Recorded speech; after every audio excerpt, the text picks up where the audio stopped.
Bon, salam alaikum wa rahmatullah, bismillah ar-Rahman ar-Rahim, alhamdulillah rabbil alamin, salatu wassalamu ala rasulillah, wa ala alihi wa sahbihi ajma'in.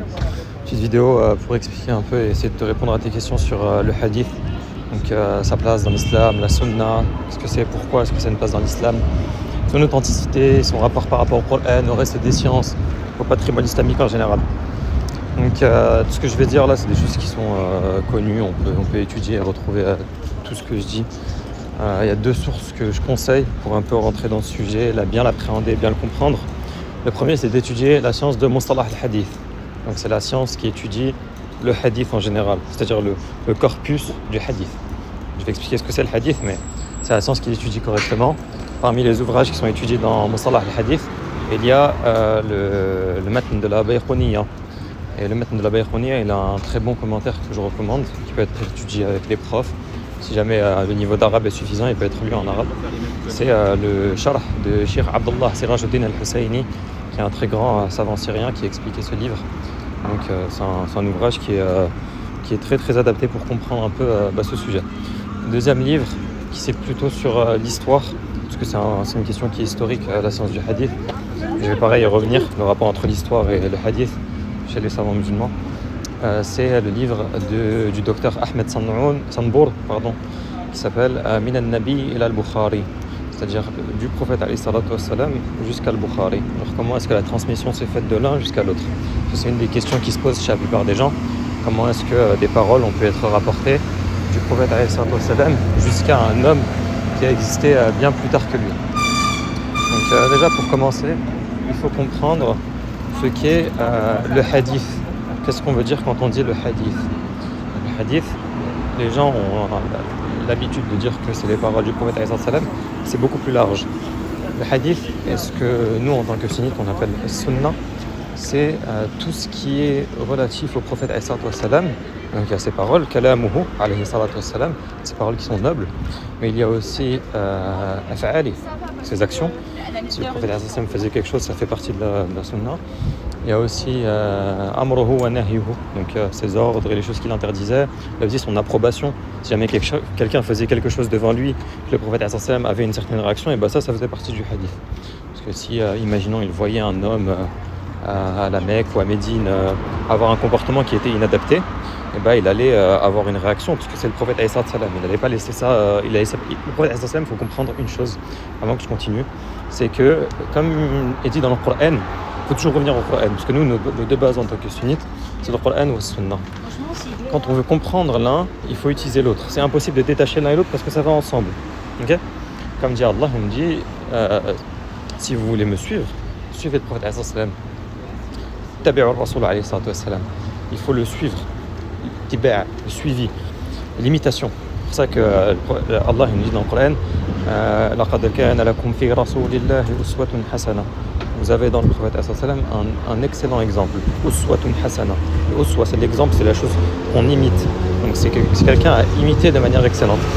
Le prophète surtout, ça le point le plus important, c'est la yantiqu anil hawa. Le prophète la yantiqu, nutq, c'est le fait de parler, de s'exprimer, anil hawa. Et le hawa, c'est la passion. C'est pas comme nous, entre guillemets, j'allais dire humains, qui nous exprimons en fonction de plein de choses qui nous motivent.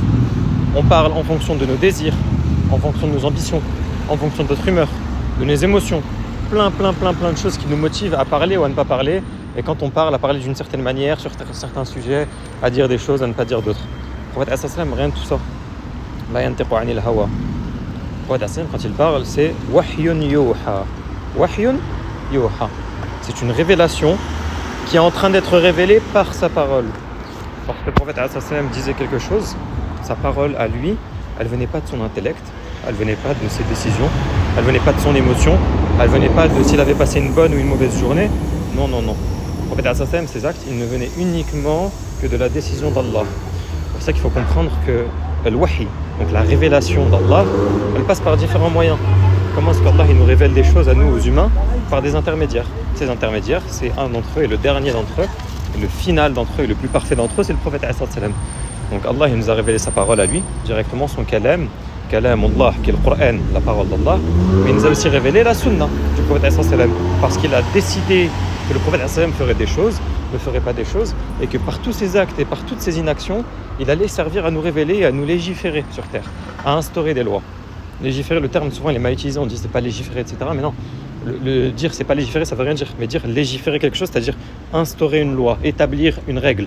C'est ça légiférer. Et le prophète sallam, c'est entre guillemets un outil d'Allah directement pour légiférer sur terre par un humain qui allait être un homme parfait pour établir la chose à faire pour tout le reste des humains qui allaient venir jusqu'au reste de l'humanité. Donc le hadith du prophète sallam, c'est quelque chose de très très large qui englobe, comme j'ai dit, ces paroles directement. Qala Rasulullah sallallahu alayhi wa sallam, le prophète sallam a dit, il y a son nahi, son amr, son interdiction, son action. Il y a aussi son approbation. Si quelqu'un faisait quelque chose de bien et qu'il disait oui, c'est quelque chose qui fait partie du hadith, même s'il n'a pas donné de parole. Donc tout ça, ça fait partie du hadith. Maintenant, le hadith, souvent la question qui se pose, c'est comment est-ce qu'il a été obtenu ? Comment est-ce qu'on l'a rassemblé ? Parce que c'est des actes qui venaient du prophète sallam. C'est quelque chose qui est arrivé, entre guillemets, dans la vraie vie, c'est tangible. Et en fait, c'est l'histoire. Et l'histoire, ilm al-tarikh, la science de l'histoire, c'est une science qui a été développée par les savants musulmans de A à Z, juste pour nous, parce qu'elle voulait servir un seul but, c'était la science du hadith. En fait, en islam, il faut voir que ilm al-tarikh, la science de l'histoire, et la science du hadith, de Mustalah al-hadith, elles se sont développées en parallèle parce qu'elles servaient le même but, qui était de servir les paroles et les actes et les approbations du prophète sallam. Le but, c'était que, en tant que musulmans, en fait, dites-vous, à leur place, ils sont dans quel état ? Ils sont, imaginons, juste après la mort du prophète sallam, et les gens sont en train de mourir, forcément, les gens meurent. Et ces gens qui meurent, dans leur tête, ils avaient une bibliothèque, parce que c'est des gens qui ont vécu avec le prophète sallam. Ils l'ont vu parler, ils l'ont vu manger, ils l'ont vu combattre, ils l'ont vu triste, ils l'ont vu heureux, ils l'ont vu prier, ils l'ont vu jeûner, ils l'ont vu faire la sadaqa, ils l'ont vu tout faire. Tout ce qui doit être fait sur terre par un humain, le prophète sallam l'a fait et eux, ils ont été témoins directement. Sauf que en mourant, ces gens, par l'âge, par juste le passage du temps, mais aussi par les batailles, par les guerres, etc., ce genre de choses se perdent, forcément. Vous, quand vous allez mourir, vous allez perdre des choses qui étaient dans votre esprit, et si vous ne les avez pas transmises, elles seront perdues à vie. Parce que s'il y a dans votre esprit, personne ne pourra le reproduire. Surtout si c'est des faits qui sont historiques. Du coup, qu'est-ce qu'ils ont fait les savants ? Ils ont dit, il faut qu'on consigne. Il faut qu'on consigne. Et ce besoin de consigner, il est apparu vraiment quand l'islam est devenu très très très très répandu. Parce qu'au début, il faut comprendre que les Arabes de la Jahiliya pré-islamique, c'était des gens qui étaient dans la mémoire, dans la tradition orale.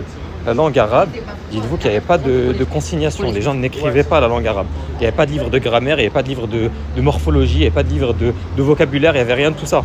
Les gens parlaient arabe par instinct, par apprentissage. Depuis le jeune âge, ils apprenaient l'arabe et ils finissaient comme ça, comme experts de langue arabe, juste par apprentissage. Comme vous n'avez jamais appris à parler français. Vous parlez français parce que vous avez grandi avec le français, vos parents parlent français, etc. C'est la même chose. Sauf que plus tard, quand l'islam a commencé à se répandre, qui s'est étendu sur le reste du monde, qu'il est sorti de la péninsule arabique, il a fallu consigner, écrire, pour que les gens qui n'ont pas cette faculté innée, on va dire, d'être nés dans l'arabe, d'avoir baigné dans la sunna du prophète sallam, il leur fallait qu'ils l'apprennent. Du coup, on a commencé à consigner. Et consigner, ça s'est fait pour tout, mais vraiment tout. Ça, c'est le point vraiment central. Ça s'est fait pour tout. Ça s'est fait pour la science du hadith, ça se fait pour la grammaire, ça se fait pour la syntaxe, ça se fait pour la morphologie, pour le vocabulaire, pour la langue arabe en général, mais ça s'est aussi fait pour le Coran. Parce que le Coran, il faut comprendre que pendant toute la vie du prophète sallam, il n'a pas été consigné. Le Coran, c'était de l'apprentissage par cœur. Tous les compagnons n'apprenaient pas le Coran par cœur. Il n'y en avait que quelques-uns parmi eux qui connaissaient le Coran par cœur. Et ceux-là, c'était des gens qui étaient vraiment très connus. Ibn Abbas, Tarjaman al-Qur'an, la personne qui était l'experte du Coran parmi les Sahaba, lui, il maîtrisait le Coran. Mais le reste des Sahaba, non. C'était pas des gens de science. C'était des gens qui étaient des gens de la masse, des combattants, des couturiers, des marchands, tout. Mais pas des gens de ilm. Et les gens de ilm, c'est une minorité, toujours à chaque époque. Et ça n'a pas changé à l'époque des compagnons. Les compagnons, c'est nos assiad, nos maîtres. C'est la référence de tous. Et nous, on les suit comme on suit personne. Mais est-ce que ça veut dire que tous étaient des gens de ilm ? Non. C'était des gens de ilm, bien sûr, dans le sens où ils ont la science plus qu'aucun d'entre nous ne l'aura. Mais est-ce que parmi eux, ils avaient tous un niveau équivalent de science ? Non. Il y en avait genre 4, 5. Et à ces 4, 5, le reste des sahaba retournaient pour poser leurs propres questions. Imaginez. On avait un compagnon, il se posait une question de fiqh. Lui, il ne savait pas la réponse. C'était un compagnon qui était, couturier. Et il allait voir Ibn Abbas. Et Ibn Abbas lui répondait avec la fatwa. Subhanallah. Je disais, tous ces compagnons-là, ils retournaient à certains autres compagnons qui étaient experts dans ces sciences, dans le Coran, pour qu'ils puissent leur répondre. Et du coup, il faut se dire que le Coran, il n'a pas été consigné à l'écrit pendant très très très longtemps. Pendant toute la vie du prophète, il n'y avait pas de Coran écrit, il n'y avait pas de mushaf, comme nous on l'imagine. Nous, quand on va dans nos maisons, on a un livre avec une couverture, dedans il y a tout le Coran de A à Z. Et il n'y avait pas ça. Ils le retenaient par cœur, ils le maîtrisaient, certains compagnons le maîtrisaient, et pour une très très grande partie, soit ils ne le connaissaient pas, soit ils apprenaient par cœur certains versets, ou alors une petite partie avait des feuillets, ils avaient écrit quelques ayats, quelques sourates, mais un mushaf vraiment, couverture à couverture, ça n'existe pas. Ça a commencé à être créé quand ? Créé entre guillemets, hein. Ça a été commencé par Abu Bakr, bien sûr, quand Abu Bakr a pris le califat, quand il a succédé au prophète, il a pris l'initiative de rassembler le Coran. Et vraiment, ça s'est établi quand et terminé quand et qu'on a vraiment eu un mushaf, c'est avec Uthman ibn Affan, radiyallahu anhu, lui bien sûr, radiyallahu anhu, Abu Bakr, Sayyidina Abu Bakr et Sayyidina Uthman. Et bien sûr, ça s'est continué sous le califat de Omar ibn Khattab. Il faut comprendre que le Coran a été Jam' al-Qur'an, c'est ce qu'on dit dans la science du Coran et même dans la science du tarikh, et même tout le monde le sait, ça c'est un point qui est islamique. Le Coran, lorsqu'il a été rassemblé, littéralement, on a appelé ça Jam' al-Qur'an. Il y a certains compagnons qui ont été investis de cette mission, et leur but c'était d'aller faire le tour de tous les endroits où il y avait du Coran qui était retenu dans les esprits, ou alors qui était écrit dans les feuillets minoritaires que j'ai dit. Et eux, leur but, c'était de prendre toutes les versions. Bien sûr, le Coran, il a été révélé en qira'at, en ahruf, etc. Bref, c'est beaucoup plus complexe et je vous invite à aller vous renseigner sur ça parce que c'est un sujet passionnant. Mais en gros, leur but, c'était qu'à la fin de ce rassemblement, de ce Jam' al-Qur'an, on ait un mushaf qui contienne le Coran. Donc, il y a eu des décisions qui ont dû être faites. Et ces décisions, elles étaient très très très lourdes. Parce que même, est-ce qu'on a le droit de rassembler le Coran alors que le prophète ne l'a pas fait ?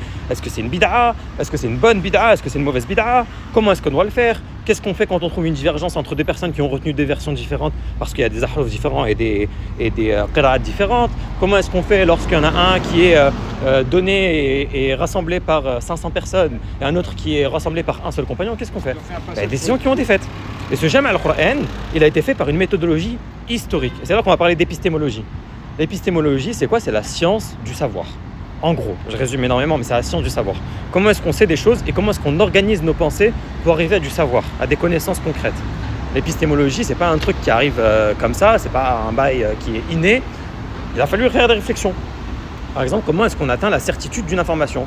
Est-ce qu'on utilise uniquement les sens ? Est-ce qu'on utilise la raison ? Est-ce qu'on utilise le témoignage des gens ? Si on utilise le témoignage des gens, à quelles conditions ? Bref, il y a toute une réflexion qui s'est faite, qui était mais vraiment pharaonique.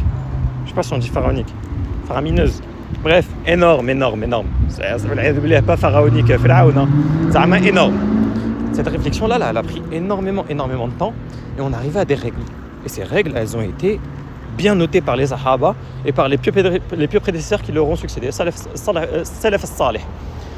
Je vais me faire écraser. Ces règles-là, c'est celles qui ont régi l'épistémologie islamique. Donc comment est-ce que les musulmans arrivent à des connaissances certaines à propos de tout ? Mais ça peut aller sur tout, mais ça peut aller aussi surtout sur la religion. Comment est-ce qu'on sait que tel hadith est authentique, par exemple ? Et c'est là que le travail de tous les muhaddiths, il a apparu. Les muhaddiths, il y en a eu énormément. Nous, on retient les plus grands et ceux qui ont laissé à la postérité. Al-Bukhari, Muslim, Ibn Hibban, énormément. Mais ceux-là, ce n'est pas les premiers qui ont existé. Les premiers, il y en a encore beaucoup qui les ont précédés. Et ceux-là, c'était les professeurs de ceux qu'on connaît, nous. Par exemple, Al-Bukhari, il n'est pas apparu nulle part, il a dit « je vais Jam' al-Hadith ». Non.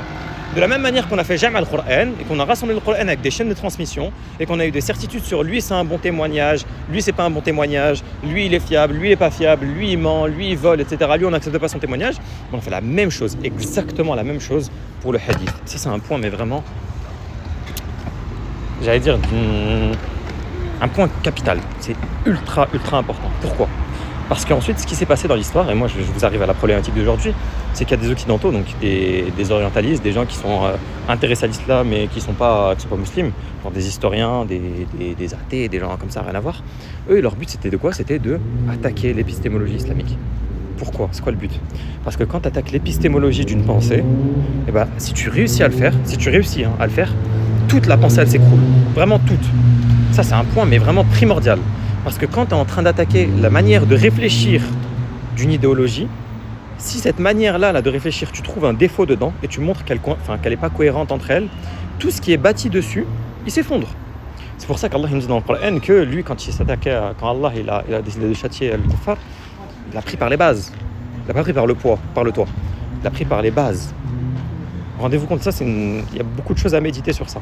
Mais Allah, quand il a décidé de se saisir des mécréants qui ont été injustes sur terre, il les a pris par les bases. Et quand il a pris les bases et qu'elles se sont effondrées, tout le reste s'est effondré, tout ce qui est construit dessus. C'est pour ça que tous les prophètes qui sont venus se sont attaqués aux bases des systèmes. Pourquoi est-ce que les systèmes de base étaient injustes? Et en détruisant ces bases-là et en montrant que ces fondements ils sont injustes, tout le reste qui est construit dessus, le reste de la société et ses règles, s'est effondré. Le prophète Assassin, quand il est venu à la péninsule arabique, chez les Quraysh, les Arabes pré-islamiques, il s'est attaqué aux fondements de leur société. Le fait qu'ils soient injustes, le fait qu'il y ait de l'usure, le fait qu'ils enterrent les filles, le fait qu'ils croient en énormément de divinités qu'ils créent de leurs propres mains. Quand ils ont montré que tout ça là c'était faux, et forcément tout ce qui était construit dessus, ça s'est effondré. Si tu montres que de base la société qui est construite sur ibadat al-awthan, donc l'adoration des idoles, elle est erronée, tout ce qui est construit sur ça s'effondre aussi. Si tu réussis à montrer que l'idole de la fertilité, elle n'existe pas, et si tu réussis à montrer que l'idole de la chance, elle n'existe pas, toutes les croyances qui sont rapportées à ça, elles s'effondrent. L'idole de la fertilité, elle n'existe pas, donc aller égorger je sais pas quoi pour avoir des enfants, ça n'existe pas. Ou alors l'idole de la chance, elle n'existe pas, donc enterrer ta première fille pour avoir de la chance, ça n'existe pas. Le fait de l'honneur qui était une conception pré-islamique dégueulasse des Arabes, il l'a démonté. Donc forcément, quand tu n'as plus ce concept d'honneur qui est erroné, tu n'enterres pas tes filles parce que tu ne considères pas que tes filles c'est un déshonneur. Bref, énormément de choses. Eux, les orientalistes, leur but c'était d'attaquer l'épistémologie islamique, vraiment de détruire le fondement, la base de réflexion de l'islam. Et pour faire ça, le plus important, c'était d'attaquer les deux piliers de l'islam, vraiment les deux piliers épistémologiques de l'islam, le Coran et la Sunna. Le Coran, ils ne peuvent pas, tout simplement. D'ailleurs, la Sunna non plus ne peuvent pas. Mais le Coran, c'est sûr et certain qu'ils ne peuvent pas parce que le prime de la langue arabe, en fait, Allah dans le Coran, il donne un défi aux kuffars. Il leur dit, ramenez une sourate comme celle du Coran. Et vous en êtes incapables. Du coup, ramenez juste quelques versets. Ça, vous en êtes incapables aussi. La preuve qu'ils nous en sont incapables, c'est que pendant toute la vie du prophète sallam, qui je rappelle, c'est à l'époque de la péninsule arabique, de l'âge d'or de la langue arabe. Il y avait tous les plus grands poètes de la langue arabe. C'était des gens qui maîtrisaient al-mu'allaqat. Al-mu'allaqat, c'était les longs poèmes que les poètes arabes, ils accrochaient sur la Kaaba. Tellement c'était des choses qui étaient éloquentes, qui dépassaient tout entendement de la langue arabe. Eux là, ces cracks de la langue arabe, le plus haut niveau, le pic de la langue arabe, aucun d'entre eux n'a réussi à ramener une sourate, ni même un verset identique ou même similaire de très très loin au Coran. Impossible. Aucun d'entre eux n'a réussi. Donc, si les meilleurs des meilleurs n'y arrivent pas, il y a encore moins de chances que pour ceux qui arrivent plus tard, qui sont gays, qui sont éclatés au sol, qui sont ganzou fakalai, qui sont ziggy génération, ils y arrivent. Et encore moins des gens qui ne maîtrisent pas l'arabe, comme les occidentaux et les orientalistes.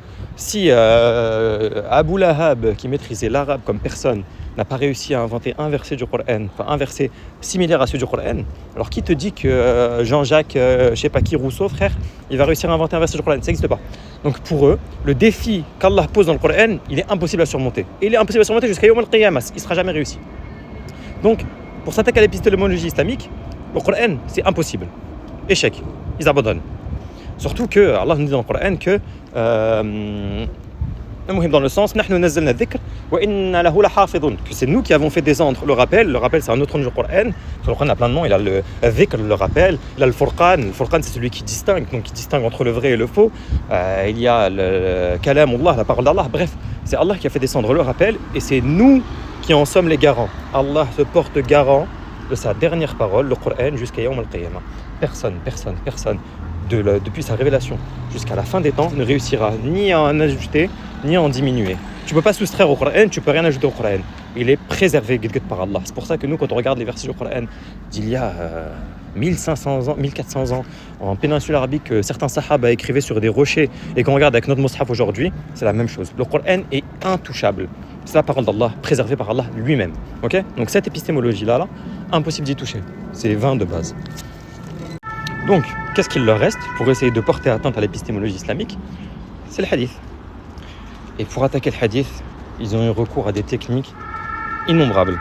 Vraiment, il y a eu un nombre d'atteintes possibles au hadith inimaginable. Et pour le faire, vu que c'est une science qui est entre guillemets large, ils ont eu plein de petites opportunités pour essayer de l'attaquer.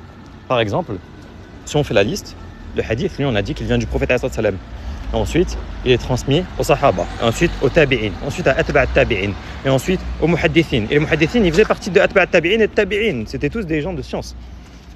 Eux, ils ont essayé d'attaquer chacune de ces étapes. La première étape, bien évidemment, c'est le prophète alayhi sallam. Ils ont essayé de porter atteinte à la dignité du prophète alayhi sallam. Parce que eux, dans leur réflexion, c'était si je réussis à démontrer que le prophète alayhi sallam n'est pas un prophète ou alors qu'il n'a pas les qualités que moi j'estime être celles d'un prophète, et bien toutes ces paroles, elles sont fausses. Donc forcément, le deuxième pan de l'épistémologie islamique, ils le ruinent. Donc eux, ils ont essayé de montrer que, entre guillemets, que le prophète alayhi sallam serait imparfait. Ils ont essayé d'attaquer sur son mariage avec Aïcha, radiyallahu anha. Ils ont essayé d'attaquer sur des histoires de la sira, sur son empoisonnement. Ils ont essayé d'attaquer sur sa manière dont il est mort. Ils ont essayé d'attaquer sur ses combats. Ils ont essayé de l'attaquer sur son apparence physique. Ils ont essayé d'attaquer sur tous ses enfants qui sont morts avant que lui ne meure. Alayhi salatu wassalam. Ils ont essayé de porter atteinte à son caractère de toutes les manières possibles. Toutes les manières possibles. Et cette manière de réfléchir là, elle n'est pas comme ça bénigne. C'est vraiment un but derrière. Et le but derrière, c'est de porter atteinte à la science du hadith. Ils font pas ça comme ça dans le vent ou sans aucun but. Eux, leur but, c'était qu'en attaquant le prophète sallam, ils sapent les fondements de la science du hadith, parce que la base du hadith, c'est le prophète sallam. Donc forcément, que tout le reste de l'islam chute et que l'islam soit prouvé faux, de leur point de vue. Donc en attaquant le prophète sallam, ça c'est un truc. Bien sûr, je ne vais pas redétailler et répondre à chacune des objections, mais c'est impossible. Le prophète sallam, c'est l'insan al-kamil, c'est l'homme parfait. C'est as-sadiq al-amin. C'est l'homme qui est digne de confiance et auquel on donne tout avant même qu'il ait risala. Les gens de Quraysh, avant même que le prophète ne se proclame prophète et qu'il dit avoir reçu le wahy d'Allah, les gens l'appelaient Sadiq al-Amin, tellement son caractère était parfait. C'est l'homme à qui on demandait de l'avis dans toutes les affaires. C'est l'homme à qui on confiait nos affaires avant de partir en guerre ou avant de partir en voyage. Et quand le prophète a déclaré sa nubuwwa, donc sa prophétie, aucun de ceux qui ne lui faisaient confiance ne sont revenus sur leur parole. Parce que même si le prophète disait qu'il était prophète et que ça allait contre leurs idées, qu'il était là pour montrer que leurs croyances étaient erronées, pour montrer que les liens de la Ummah sont plus forts que les liens de parenté. Bref, même s'il est venu avec toutes les idées qui sont venues contradictoires à leur manière de penser, ils n'ont jamais attaqué son caractère. Parce qu'il est parfait, il n'y a rien à attaquer. Ils n'ont pas pu attaquer le fait qu'il ait perdu ses enfants, parce que ce n'est pas quelque chose qu'on attaque, c'est pas quelque chose qui est un défaut. Tu peux perdre tous tes enfants sans avoir de défaut intrinsèquement. Ils n'ont pas attaqué sur son mariage avec Aïcha, Sayyida Aïcha, la mère des croyants, al-Mu'minin. Ils ne l'ont pas attaqué sur ça non plus, parce que c'était quelque chose qui était totalement logique à cette époque. Et c'est logique partout. Même en France, il y a 50 ans, ça se faisait. Vous avez tous été en histoire, en cours d'histoire en France. Vous savez tous que les dynasties françaises, ils épousaient des gens à des âges jeunes parce que c'était tout simplement une question de longueur de vie. Et moi, je suis bien placé pour en parler, je suis en médecine. On sait très bien qu'à l'époque, on ne vivait pas aussi longtemps qu'aujourd'hui. Avant, les gens, ils vivaient 30 piges. Je ne sais pas si vous vous rendez compte, aujourd'hui, on vit jusqu'à 85 ans en moyenne pour hommes et femmes. Les femmes un petit peu plus que longtemps que nous. Mais bref, 30 piges. Tu vis en 30 piges.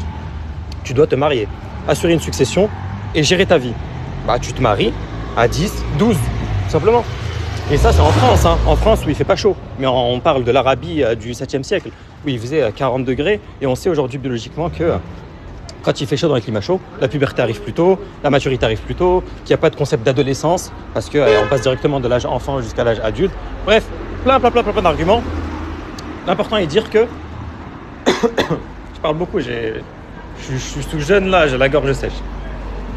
L'important est de dire que aucun contemporain de Nabiyina alayhi salatu wassalam n'a pu attaquer son caractère parce qu'il est parfait alayhi salatu wassalam.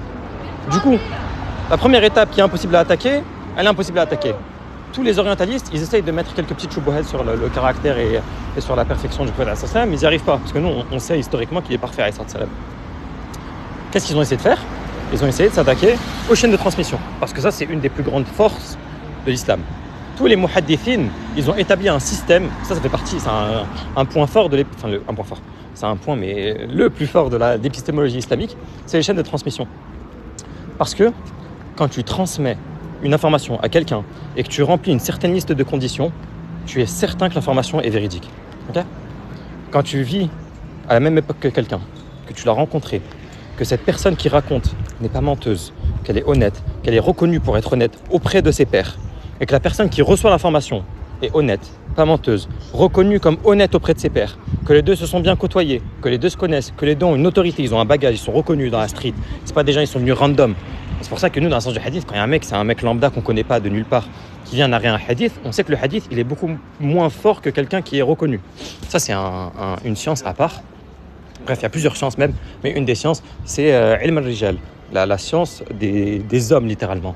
De connaître qui sont les hommes qui sont impliqués dans les chaînes de transmission. Et aussi, jarh wa ta'dil, le fait de critiquer et de montrer l'authenticité de certains narrateurs. Bref, c'est toute une épistémologie pleine de différentes sciences qui montrent que la transmission d'une parole à une autre, quand elle remplit certaines conditions, on est certain qu'elle est arrivée. Ok ? Ça, c'est tout simplement véridique. Et personne ne peut nier ça parce que c'est un truc qui est, entre guillemets, instinctif. Le tawatur, par exemple, qui est une autre condition, un autre principe de Mustalah al-Hadith, c'est le fait que il y a un certain nombre, un grand nombre de personnes qui témoignent de la même chose. Alors la possibilité qu'elles se soient toutes mises d'accord pour mentir est impossible. Impossible. Imaginons, je prends moi une éclipse qui est visible partout dans le monde, qui est visible en France, qui est visible en Espagne, qui est visible au Venezuela, je sais pas où, bref. Elle arrive un certain jour. Et moi, je veux savoir si elle est vraiment arrivée. Je vais interroger des gens, plein de gens, plein de gens.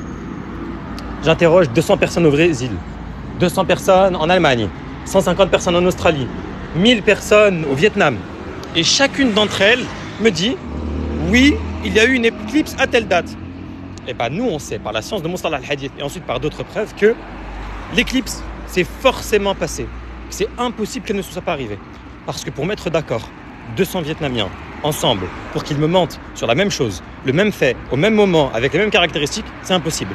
Alors si tu rajoutes 200 Vietnamiens et que tu veux les mettre d'accord avec 150 Brésiliens et 200 Allemands et 300 Australiens, impossible.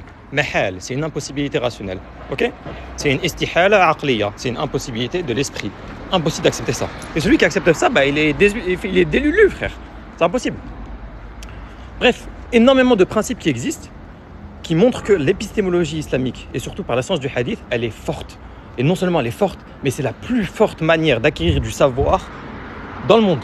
Parce que la science du hadith, elle englobe tous les faits qui font partie de la théorie de la connaissance. La théorie de la connaissance, c'est un concept philosophique et épistémologique qui dit que la science, tu peux l'obtenir par certains moyens. J'ai dit les sens, donc les 5 sens, la vue, le goût, l'ouïe, l'odorat. Tu as aussi le aql, la raison, parce qu'il y a des choses qui ne sont pas atteintes par les sens. Tu ne peux pas toucher que 2 plus 2 égale 4. Tu ne peux pas sentir que le ciel est bleu. Tu ne peux pas entendre que l'orage, je sais pas moi, il est avec la pluie. Enfin si, je peux l'entendre, mais vous avez capté le délire. Il y a des choses qui sont uniquement atteintes par la raison. Surtout les concepts qui sont, entre guillemets, abstraits.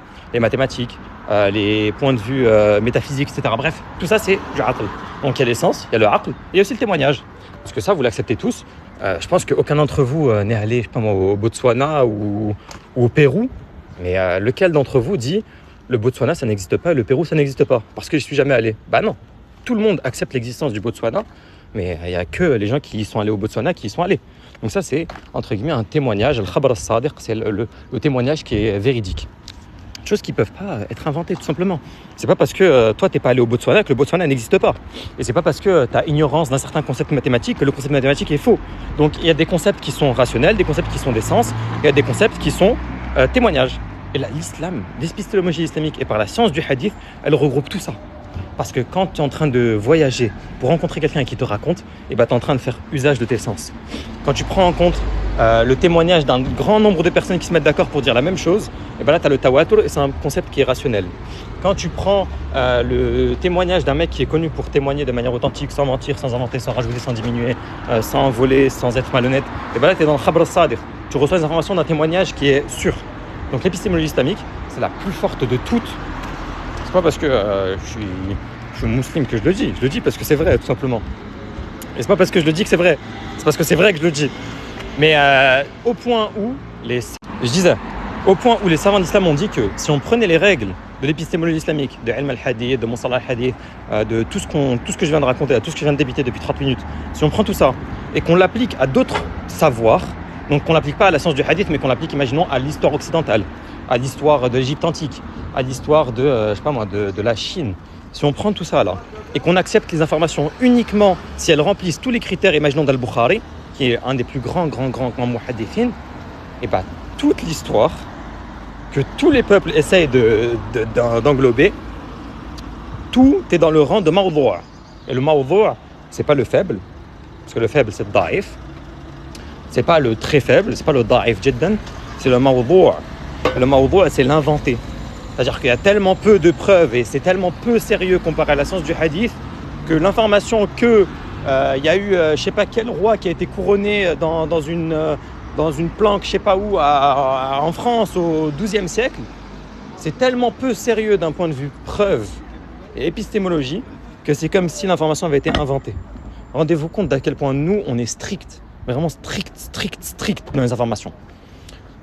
Et là, je vais parler de l'imam Bukhari, parce que c'est vraiment l'imam Bukhari, c'est la référence dans l'épistémologie islamique. Et d'ailleurs, c'est pour ça que je disais, quand les orientalistes n'arrivent pas à attaquer le prophète, ils essayent d'attaquer ceux qui sont en dessous, donc les rapporteurs de hadith.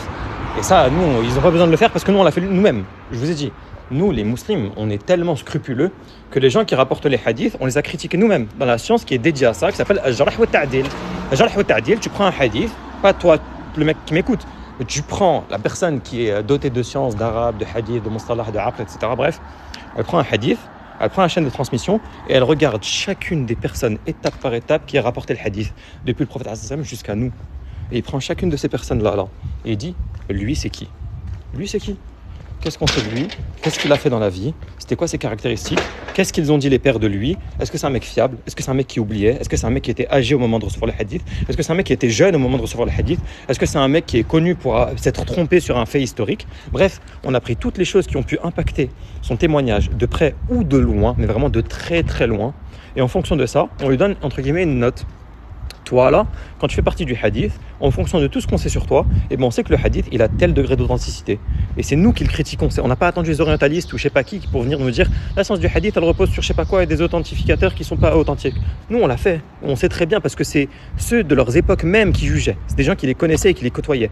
Moi maintenant là, si je vais voir un mec de ma promo, je sais que le mec, il boit, que le mec, il ment, que le mec, il fume, que le mec, personne ne lui fait confiance, que le mec, la dernière fois qu'on lui a passé nos affaires pour qu'il nous les garde pendant une dissection, il les a perdues. Et bien lui, là, je sais que si demain il me rapporte une information, lui, il est out. Il est out. J'accepte pas de lui, peu importe ce qu'il me dit. Il peut me dire l'information la plus fiable du monde, j'accepte pas. Donc nous, c'est ça qu'on a fait par la critique des hommes, dans Ilm al-Rijal, la science des hommes. C'est ce qu'on a fait. Pas moi, je suis son père, moi, je suis un œil. Ce que eux ont fait, les muhaddithin, quand ils ont vu que les orientalistes, ils étaient incapables d'attaquer le prophète et les hommes, parce que nous, on avait déjà tout noté niveau authenticité pour ces hommes, ils ont essayé d'attaquer les rapporteurs de hadith, donc Al-Bukhari et Ahbat. Qu'est-ce qu'ils ont fait ? Je vous ai dit que la meilleure manière d'attaquer une idéologie, c'est d'attaquer la base. Okay ? Quand tu attaques une base et que la base, elle est montrée comme étant fausse, ou alors incohérente, ou alors avec des défauts, et tout ce qui est construit au-dessus, il s'effondre. Eux, ils ont essayé de faire la même chose avec les rapporteurs de hadith. Ils ont pris le plus fort. Ça, c'est comme l'histoire où tu dis, si tu vas en prison, tu prends le mec le plus musclé, tu le tabasses. Même si tu perds, les gens ils vont dire, ouais, c'est un ouf, lui a tabassé le mec le plus fort, du coup, il va nous tabasser nous aussi. Même chose. Les orientalistes, ils ont essayé de tabasser le Bukhari. Et quel mauvais choix, wallah, quel mauvais choix. Parce qu'Al-Bukhari, il n'y a pas un homme plus strict que lui dans la science du hadith. Al-Bukhari, il est plus strict que Muslim. Il est plus strict que Ibn Hibban. Il est plus strict que Zamarshari. Il est plus strict que Sakhawi. Il est plus strict que Al-Baqillani. Que tout le monde. Que Daraqutni. Tous les savants que tu peux imaginer dans ta tête, niveau science du hadith, Al-Bukhari, il est plus strict qu'eux. Et ça, qu'est-ce que ça veut dire ? Ça veut dire qu'Al-Bukhari, il avait une certaine certitude que lorsqu'il rapportait un hadith et qu'il te disait lui il est sahih, alors lui il est sahih. Et peu importe ce que tu ramènes comme argument, ça arrivera jamais comme les mailles du filet que Al-Bukhari a fait passer à ce hadith des dizaines et des centaines et des milliers de fois pour arriver à la conclusion que ce hadith est authentique. Du coup, c'est ce qu'ils essayent de faire. Ils essayent d'attaquer Al-Bukhari parce qu'ils se disent, si j'ai réussi à prouver qu'Al-Bukhari c'était un mec qui se trompait, forcément tous ceux qui sont en dessous d'Al-Bukhari, donc tout le reste des musulmans, ils se trompent. Donc ils ont essayé d'attaquer Al-Bukhari.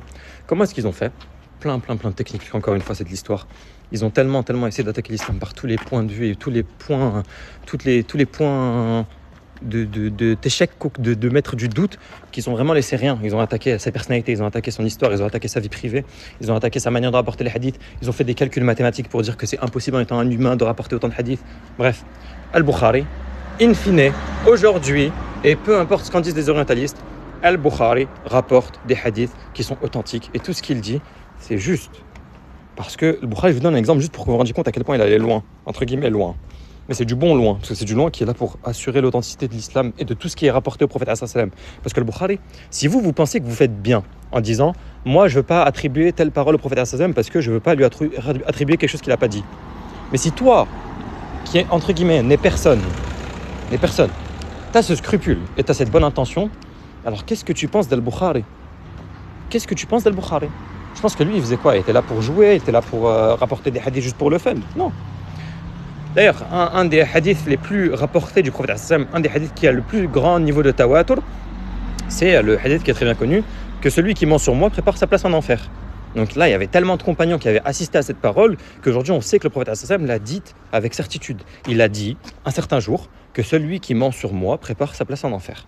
Et ça, on le sait par certitude d'un point de vue rationnel. Al-Bukhari, qui était conscient de ce hadith, parce que si toi tu le connais, lui il le connaît. Tu ne vas pas être plus savant qu'Al-Bukhari, qui a vécu juste quelques dizaines d'années après le prophète, qui a une chaîne de transmission qui est d'or. Entre lui et le prophète, il y a maximum 4 personnes. Vous savez ce que c'est 4 personnes ? C'est-à-dire ton grand-père il t'a dit un truc, ton grand-père il a dit un truc à ton père il te l'a dit à toi. C'est ça, en gros 4 personnes. C'est même pas une distance énorme.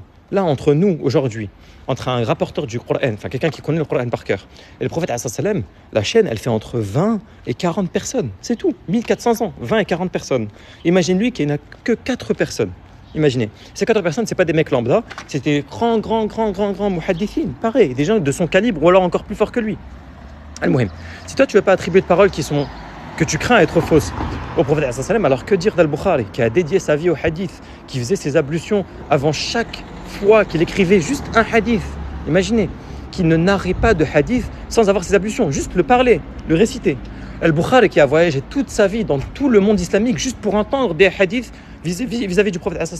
Al-Bukhari qui était en train de narrer un hadith, le scorpion était sur lui, il l'a piqué, il est resté immobile parce que le hadith passe avant. Imaginez, il se fait piquer par le scorpion, il le voit, le mec qui rapporte l'histoire, il voit le scorpion en train de monter sur lui et de se préparer à le piquer. Al-Bukhari le voit aussi, Al-Bukhari il l'a pas poussé, il s'est pas levé, il n'a pas crié, il a attendu en le voyant certainement. Parce que la priorité, c'est le hadith du prophète. Donc, Al-Bukhari, on a essayé d'attaquer par toutes les manières possibles, c'est cet homme-là. Al-Bukhari qui était tellement strict qu'un jour, il a voyagé pour avoir le hadith, juste un hadith. À l'époque, il n'y avait pas d'internet, il n'y avait pas de mail, il n'y avait pas d'SMS, il n'y avait pas de site, je sais pas quoi, de Islam Web ou je sais pas quoi. À l'époque, si tu voulais entendre un hadith vis-à-vis du prophète, tu devais aller le chercher. Toi, tu es à Médine. T'entends qu'il y a un mec à Al-Koufa, en Irak ou je sais pas où, qui a un hadith du prophète vis-à-vis d'un sujet. Tu fais quoi ? Tu prends tes dromadaires, tu prends tes provisions et t'y vas. Tu fais le voyage pendant 3 mois à dos de monture pour arriver à un mec et que lui il te dise un hadith. Imaginez Al-Bukhari, rahimahullah wa radiyallahu anhu. Il a fait ça pour chacun des hadiths, chacun d'entre eux. Et le pire, c'est qu'un jour, il est arrivé à un homme pour écouter de lui un hadith. Quand il est arrivé à cet homme, chez lui, il a commencé à l'observer. Il voit que l'homme, il avait un âne qui voulait faire rentrer dans sa grange. Il était hop, dehors, tac. L'âne, il est avec lui, il veut le faire rentrer dans la grange. Qu'est-ce qu'il a fait, l'homme ? Il a pris une carotte, il l'a approché de l'âne, il a tiré l'âne avec lui. Il l'a fait rentrer dans la grange. Et après, il a enlevé la carotte. Al-Bukhari, qu'est-ce qu'il a fait ? Il a vu ça, il a dit, t'as menti à l'âne. Tu lui as menti. Tu l'as appâté avec quelque chose, ensuite tu l'as enlevé, donc tu lui as menti. Tu as menti à l'animal, j'accepte pas de toi le hadith. C'est ça l'imam al-Bukhari, rahimahullah. Allah, les frissons qu'on devrait avoir. Et c'est ce genre de gens-là que les orientalistes qui n'ont que la haine pour notre foi, qui essaient de vous faire douter d'eux. C'est ces gens-là. C'est pas un mec lambda, c'est pas un mec comme moi dont le témoignage n'est pas accepté. C'est Al-Bukhari, rahimahullah. Bref, Al-Bukhari, ils ont essayé de l'attaquer. Ils n'ont pas réussi. Parce que comme je vous ai dit, quand tu étudies la science du hadith, que tu vois Mustalah al-Hadith, et vraiment que tu étudies, et ça c'est le conseil que moi je peux donner vraiment, humblement, parce que moi j'ai pas étudié, je suis un ignorant complet, Wallahi al-Azim, je suis ignorant.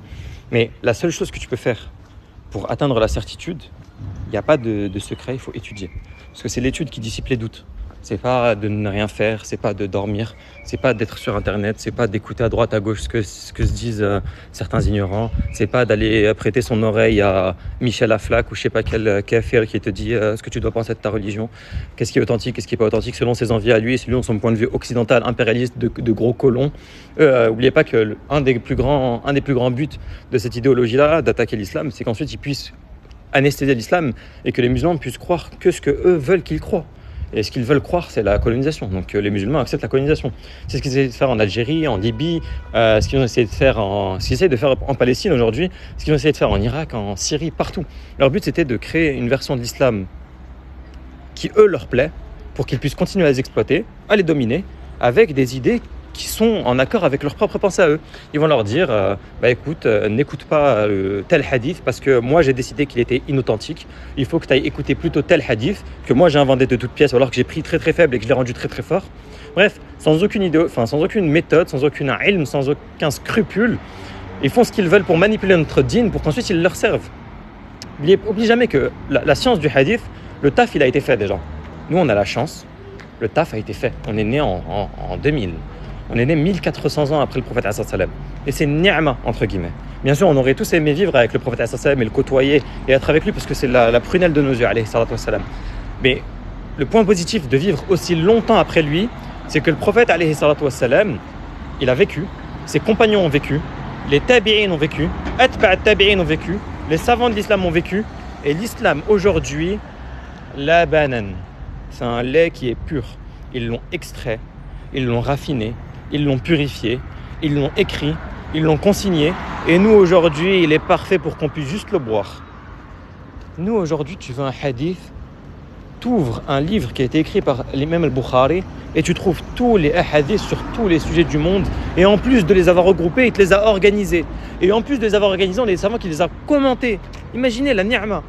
Ibn Hajar al-Asqalani, quand il a écrit Fath al-Bari et qu'il a expliqué Sahih al-Bukhari, aujourd'hui, on a la ni'ma de quand tu cherches un sujet, tu peux le trouver, avoir le hadith, sa référence, sa chaîne de transmission, son explication et des explications de ses explications. Et ça, c'est parce qu'on est né tard. Alhamdulillah, ya Rab.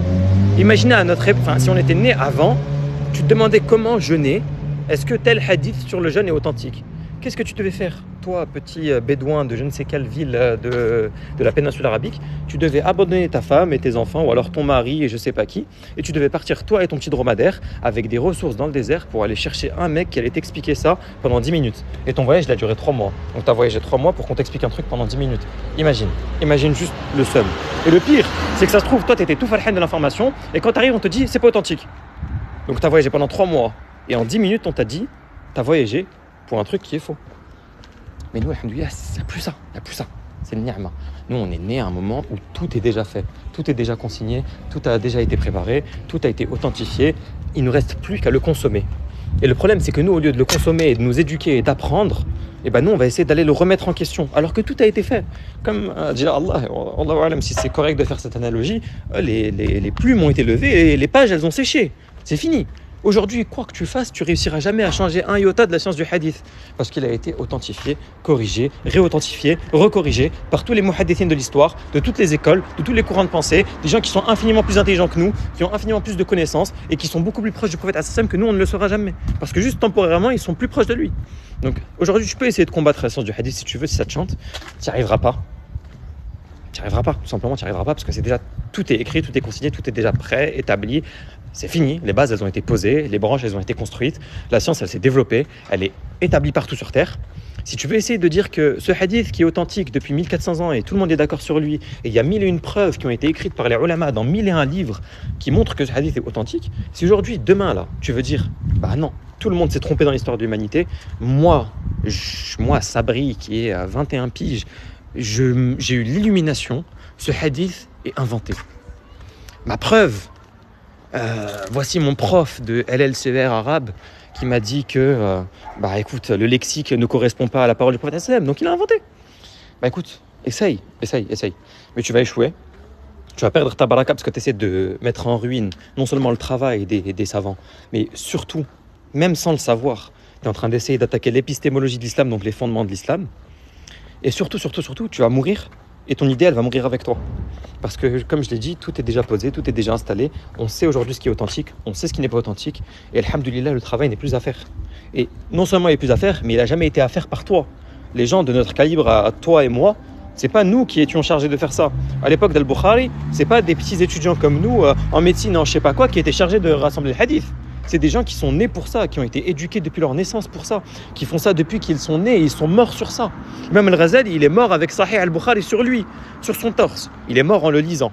C'est des gens depuis le berceau jusqu'au linceul, imaginez, qui ont fait ça à chaque instant de leur vie, à chaque respiration, à chaque bouchée, à chaque gorgée d'eau, ils étaient en train de faire ça. Bref, j'espère que vous vous rendez compte un peu du patrimoine qu'on a et la chance qu'on a. Mais le message que je veux faire passer, c'est que le vrai secret pour faire disparaître tous ces wasawis, toutes ces idées, c'est juste d'apprendre. Il faut se poser avec quelqu'un qui a étudié, auprès de quelqu'un qui a étudié, jusqu'à être avec quelqu'un qui était assis avec le prophète.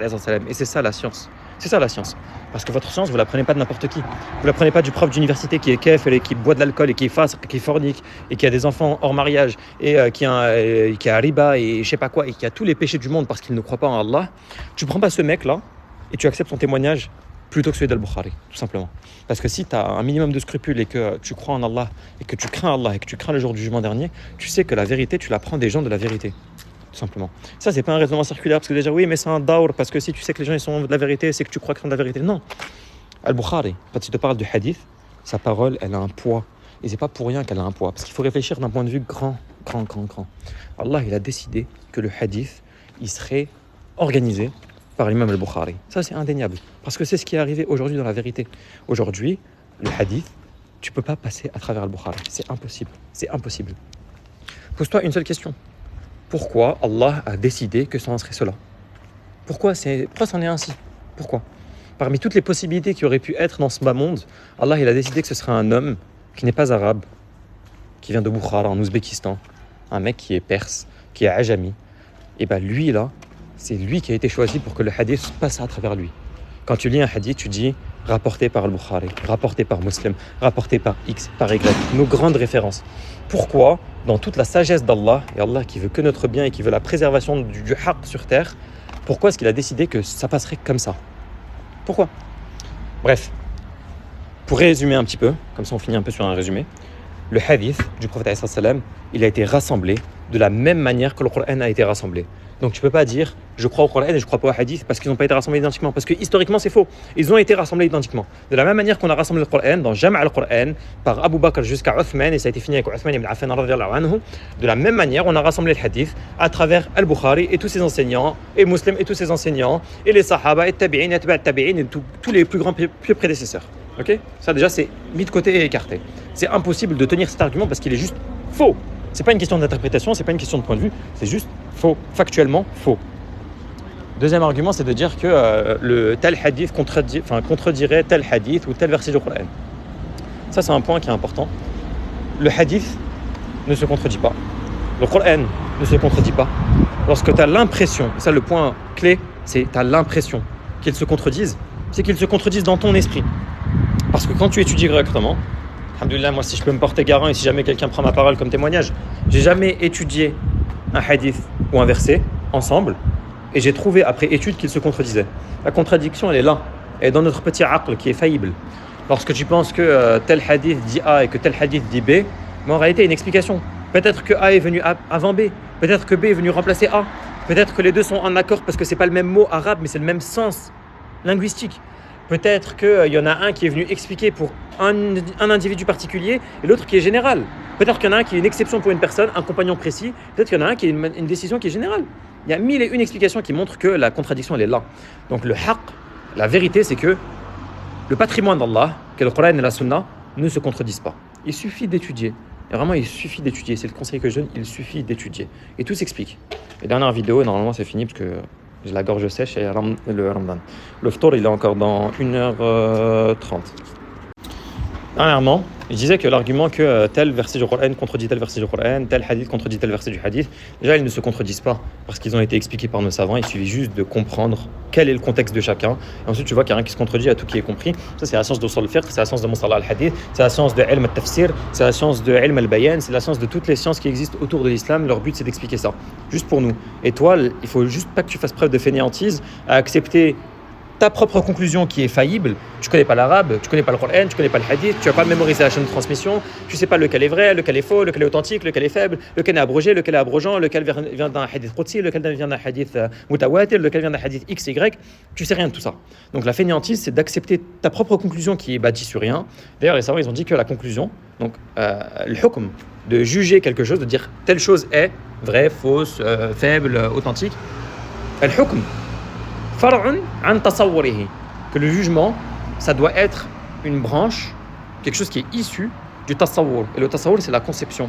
C'est pas une conception où tu dis juste ouais, j'ai lu le hadith et je l'ai conçu dans mon esprit. Non, tasawwur, c'est pas ça. Le vrai tasawwur dans le ilm, c'est que tu prends en arabe le hadith avec sa chaîne de transmission, avec ses rapporteurs, avec ses commentaires, avec toutes ses versions, et pour chacune de ces versions, ses rapporteurs et ses commentaires, et que tu comprends d'un point de vue général le hadith en question, un parmi je ne sais combien de hadiths, il y a des millions, et qu'ensuite, quand tu as fait ce tasawwur correct, et ben là, tu fais ton hukm. Ok? Parce que le tasawwur, c'est pas j'ai lu une traduction en français d'une version d'un hadith dont je ne connais ni l'authenticité, ni le rapporteur, ni l'explication, ni le sharh, ni le recueil où il se trouve, ni le majmou', ni je ne sais quoi. Tu connais rien du tout et tu juges. Non.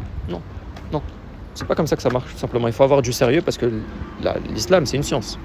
Et moi, je suis en médecine. Je vais pas accepter un mec qui vient dans la chambre du patient, il dit bonjour, comment vous appelez? Il apprend son prénom, il le regarde d'un clin d'œil et il dit je vais vous opérer. Non, ça marche pas comme ça.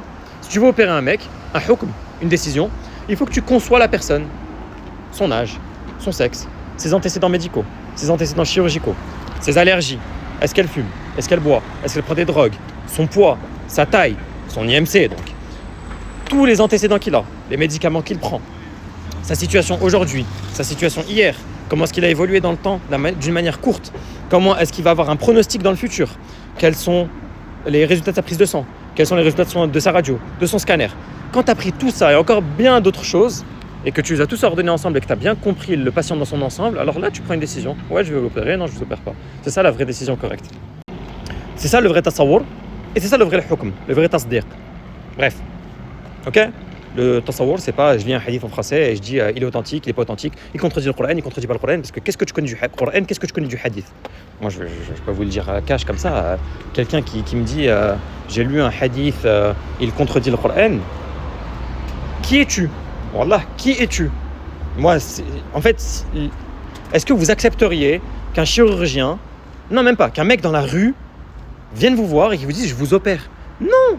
Personne ne donnerait sa vie à un inconnu qui ne connaît rien à rien à la médecine. Alors pourquoi est-ce que vous donnez votre vie et votre au-delà à des gens qui ne connaissent rien à l'islam? Ça me dépasse, Pourquoi est-ce que vous prenez la vie d'un mec, un random dans la rue, que personne ne connaît de nulle part, pour vous donner des avis sur l'astronomie, sur l'astrophysique, sur la chirurgie, sur la neurochirurgie, sur je ne sais pas quoi, des choses qui le dépassent infiniment? Vous prenez, personne ferait ça. Ça passerait même pas par votre esprit. C'est inconcevable. Personne ne peut prendre l'avis d'un inconnu sur quelque chose d'aussi important. Alors que dire de la chose la plus importante qui existe? Votre dîn, votre foi, votre conception d'Allah, votre conception du prophète sallallahu alayhi wa sallam, la manière dont vous priez, la manière dont vous jeûnez, la manière dont vous concevez votre foi. Comment est-ce que vous pouvez prendre ça d'un random? Et encore pire, si le random, on sait que c'est un kafir, un orientaliste, un mec qui parle pas arabe, un mec qui a jamais étudié l'islam, un mec qui connaît rien à hadith, au Coran, qui a pas mémorisé le Coran, qui a pas mémorisé du hadith, un mec qui n'a aucun poids. Comment est-ce que vous pouvez lui donner du poids? Si vous lui donnez du poids, c'est votre responsabilité. Mais ensuite, vous ne serez pas pardonné le jour du jugement dernier. Parce que si un jour, le jour du jugement dernier, t'arrives et que t'as dit « Moi, j'ai suivi le Bukhari » et que le Bukhari s'est trompé sur quelque chose, tu n'as aucune responsabilité. Parce que le Bukhari, il est récompensé qu'il se trompe ou qu'il ait raison. Et ça, c'est une parole du prophète sallallahu alayhi wa sallam. Et pareil, de beaucoup de savants comme Imam Shafi'i, te dit que le mujtahid, إذا أصاب له أجران وإذا أخطأ له أجر. Que le mujtahid, la personne qui est dotée d'une capacité à faire un effort de réflexion, si elle a raison dans sa réflexion et dans son interprétation, elle a 2 récompenses. Et si elle se trompe, elle a 1 récompense. Elle n'a pas de péché. Et encore moins les gens qui le suivent. Parce qu'il a fait l'effort d'interprétation et qu'il avait la capacité, l'ahliya. Il avait l'autorité pour pouvoir le faire. Et ça fait en sorte que quand il a eu tort, il a eu tort, mais sa réflexion était juste. Il a fait le bon effort, il a eu la bonne interprétation, il a fait les bonnes causes pour pouvoir interpréter. Si au final tout le cheminement est juste, mais que la conclusion est fausse, Allah ne le châtiera pas. Ni lui, ni tous les gens qui l'ont suivi. Ok ? Ça, c'est un truc qui est important. Par contre, si je suis un random dans la rue, lui, c'est pas un mujtahid. Lui, idha asaba lahu azab wa idha akhta lahu azabayn. Ça vient de moi. Moi, je viens de l'inventer là. Mais je pense que c'est cohérent. Le mec dans la rue, s'il a raison, il a un châtiment. Et s'il a tort, il a 2 châtiments. Le mec qui a raison dans la rue, il a eu la bonne conclusion, mais il n'a pas le bon cheminement. Il n'avait même pas le niveau et le droit d'arriver à une conclusion. On ne l'autorise pas. Donc, il est puni. Et la personne qui se trompe, donc déjà, elle n'a pas de raisonnement, mais en plus, elle a une mauvaise conclusion. Alors lui, il a juste menti sur l'islam. Et mentir sur l'islam, pas besoin que j'explique et que je fasse de dessin sur ce que c'est. Bref. Dernier truc, qu'est-ce que je voulais adopter ? Le fait de dire que 2 choses se contredisent, le fait de parler de l'authenticité de l'épistémologie, des chaînes de transmission, tac. Je pense que j'ai fait le tour. Si jamais quelque chose n'est pas clair, il faut me le dire. Comme ça, je refais une petite vidéo. Moi, de toute façon, je suis un rouilleur. J'ai rien de mieux à faire. Si, j'ai beaucoup mieux à faire, wallah. Je fais ça juste pour votre khair et pour que vous puissiez comprendre. Et Inch'Allah, ça marchera. Mais vraiment, le conseil, c'est d'étudier. Wallah al-azim, c'est d'étudier. Il n'y a pas de secret, il n'y a pas de shortcut, il n'y a pas de passage secret, pas de manière d'esquiver. Si tu veux atteindre la vérité, il faut étudier, il faut apprendre. La science, elle s'obtient par l'effort. Ça n'existe pas quelqu'un qui reste comme ça, hop, un bras sur l'autre, un pied sur l'autre, tranquille, assis chez lui, et qui espère avoir la science. Ça n'existe pas, ça n'arrivera jamais. Donc voilà, la science du hadith, sachez que tous les gens qui essaient de la critiquer de près ou de loin, leur but final, c'est pas la science du hadith, c'est l'islam. Ça, c'est un truc qui est très très important et vous vous en rendrez compte avec l'âge. Je parle comme si j'étais un daron, mais avec le temps. Quand quelqu'un essaie de critiquer Al-Bukhari, il ne veut pas s'arrêter à Al-Bukhari. Il veut critiquer tous les muhaddithin. Il ne veut pas s'arrêter aux muhaddithin, il veut critiquer la science du hadith. Et quand il critique la science du hadith, il attaque un des 2 piliers de l'épistémologie islamique, qui est le hadith et le Coran. Okay ? Et son but à la fin, c'est de montrer que l'islam est faux. Donc toi, quand tu es en train de servir le petit intérêt de l'orientaliste en disant que Al-Bukhari n'est peut-être pas si authentique, et ce hadith qu'Al-Bukhari a dit authentique, peut-être qu'il est faux. Toi, ce que tu es en train de faire, tu es juste en train de montrer que déjà tu es ignorant. Parce que si tu avais étudié, tu dirais pas ça, parce que c'est une chose qui ne peut être dite que par l'ignorance. Mais en plus, tu es en train de faire le jeu de ceux qui veulent juste l'apostasie de toi et de tes confrères. Très très très important. Wallahi al-azim, haqrab bil-'ali al-azim, c'est ça la vérité. Les gens qui attaquent de près ou de loin la science du hadith, son authenticité, son suivi, des hadiths qui seraient contradictoires, X, Y, Z, c'est des gens qui veulent juste votre perte, ici-bas et dans l'au-delà. Wallahu a'lam. Si jamais quelque chose n'est pas clair, dites-le moi. Moi, je ferai une vidéo encore une fois, ou alors je ferai un texte, parce que je serai pas dehors. Mais dites-vous que là, j'étais censé rentrer chez moi il y a 1 heure, et je marche depuis 1 heure dans les rues de Lyon pour expliquer. Al-Muhim. Assalamu alaikum wa rahmatullah. Je demande qu'Allah nous guide, moi le premier et vous tous, et que Allah nous raffermisse notre cœur sur la foi, et qu'Allah nous permette de respecter le prophète sallam et tous les gens qui l'ont suivi, tous les gens qui l'ont servi, tous les muhaddithin, tous les savants du jarh wa du ta'dil, tous les savants de ilm al-rijal, tous les savants de usul al-fiqh, tous les savants du fiqh, tous les savants de ilm al-tarikh, eux tous sans exception. Ya Allah, qu'Allah les récompense pour toute la Ummah, parce que leur travail il a servi toute la Ummah. Ça fait 1400 ans que la Ummah existe. Avant que vous naissiez, la Ummah existait. Et quand vous serez mort, la Ummah elle existera toujours. Et nous tous là, tous ces gens qui sont englobés dans cette histoire, ils ont été servis par ces savants. Et ces savants, on doit. C'est nos étoiles qu'on doit suivre. Okay, c'est nos étoiles dans la nuit. Vraiment, c'est l'étoile du Nord là. Quand vous voulez vous orienter quelque part, orientez-vous par nos savants. Vraiment. Ne prenez pas l'avis d'un alcoolique, d'un ignorant, d'un mec random, d'un mec sur Twitter, d'un athée, d'un chrétien, de je ne sais pas qui, parce qu'il peut avoir tous les diplômes qu'il veut, tous les diplômes qu'il veut. Le mec, il peut être doctorant à la Sorbonne, il peut avoir 14 licences en LLCR, arabe, classique, moderne et je ne sais quoi. Il n'a aucun poids en islam tant qu'il n'a pas étudié l'islam avec les gens qui ont étudié l'islam. C'est simple. Parce que n'importe qui peut avoir n'importe quelle qualification, il peut avoir regardé 1 milliard de vidéos YouTube sur la neurochirurgie, vous ne le laisserez jamais opérer votre cerveau. Donc ayez la même réflexion pour l'islam, qui est plus important que votre cerveau, tout simplement. Salam alaikum, bonne journée, et j'espère que ça vous a été utile, et faites-moi des doigts, et salam alaikum. Voilà, à plus.